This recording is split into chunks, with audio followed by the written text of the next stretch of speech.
ঈদের ছুটিতে গরিবের মিনি কক্সবাজার খ্যাত তিস্তা সেচ প্রকল্প ব্রিজ এলাকা যেন মিলন মেলায় পরিণত হয়েছে। কেউ পরিবার নিয়ে ঘুরতে এসেছেন, আবার কেউ বন্ধুদের সাথে কাটাচ্ছেন আনন্দময় মুহূর্ত। দেশের বিভিন্ন প্রান্ত থেকে আসা দর্শনার্থীদের পদচারণায় মুখর হয়ে উঠেছিল তিস্তা ব্রিজ এলাকা। ঈদের আনন্দ ভাগাভাগি করতে সেখানে ভিড় করছেন হাজারো মানুষ। ঘুরতে আসা অনেক দর্শনার্থী তিস্তা ব্রিজকে আখ্যা দিচ্ছেন গরিবের মিনি কক্সবাজার হিসেবে। ঈদের দিন থেকে দর্শনার্থীদের উপচে পড়া ভিড়ে প্রাণচাঞ্চল্যে ভরে ওঠে পুরো ব্রিজ এলাকা। নদীর বয়ে চলা স্রোত, খোলা আকাশ, রকমারি দোকান আর শীতল বাতাসে প্রকৃতির অপরূপ সৌন্দর্য উপভোগ করছেন দর্শনার্থীরা। ঈদের আনন্দে এমন প্রাণবন্ত পরিবেশ তিস্তা ব্রিজ এলাকাকে দিয়েছে এক ভিন্ন মাত্রা।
Mini Cox's Bazar dahlia bridge.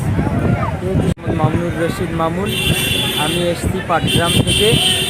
এটা হচ্ছে আমাদের বলা যায় গরিবের কক্সবাজার, সবাই আর কি এই নামেই চেনে।